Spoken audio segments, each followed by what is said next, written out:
Students, मैं पूनम राय।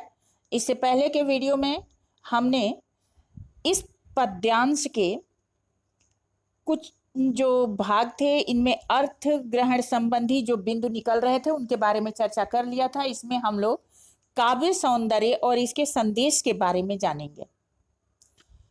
इसका भाव सौंदर्य क्या है? कवि अपनी प्रिया के प्रेम में मुग्ध है और पूरी तरह से समर्पित है, आश्वस्त भी है। इसलिए वह उसके उपकार क्षेत्र से दूर जाकर भी उसके प्रति कृतज्ञता की भावना से परिपूर्ण है।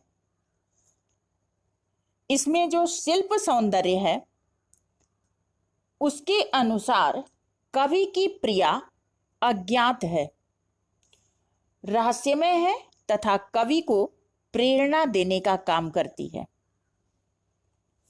संबोधन शैली और आत्मानुभूति के कारण कविता प्रभावशाली हो गई है। भाषा लय, छंद और तुक के बंधन से मुक्त है। संस्कृत निष्ठ शब्दों के साथ जो सहारा, लापता, बादलों आदि जैसे शब्दों का भी परिपूर्ण रूप से प्रयोग हुआ है। अंधेरे की सघनता को दिखाने के लिए पाताली अंधेरा, गुहाओं और विवरों में अंधेरा, धुएं के बादल, इस प्रकार कई परतें दिखाकर इसके सौंदर्य को बढ़ाया गया है। अब सहर्ष स्वीकारा है, इस कविता का सौंदर्य क्या है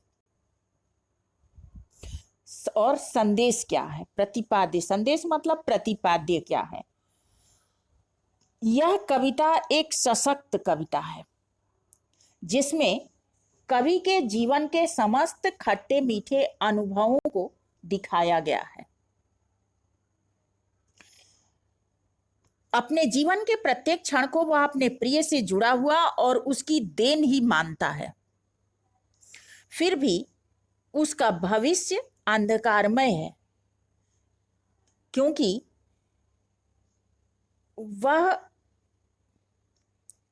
अपने प्रेम को निभा पाने में अक्षम पाता है। इसलिए वह अपना भविष्य अंधकारमय मानता है और अंधेरी गुफाओं में निर्वासन का दंड भुगा। निर्वासन मतलब कि वो अंधेरी गुफाओं में चले जाना चाहता है, किसी से मिलना जुलना नहीं चाहता, अर्थात अपनी प्रिया से। उसे विश्वास है कि उस अंधेरे में भी उसकी प्रिया की यादों का सहारा उसे जरूर मिलेगा। कवि हर परिस्थिति में अपनी प्रिया से जुड़ा हुआ है, चाहे वो सुख हो या दुख हो। परिस्थिति कोई भी हो, कोई भी प्रेमी अपने प्रेमी से अलग नहीं हो पाता। उसके प्रेम को, उसके विरह को सदा अनुभव करता रहता है, यदि प्रेम निस्वार्थ हो। यही इस कविता का संदेश है। तो आज के लिए इतना ही काफी। नेक्स्ट वीडियो में अगले विषय वस्तु के साथ मिलते हैं। तब तक के लिए धन्यवाद।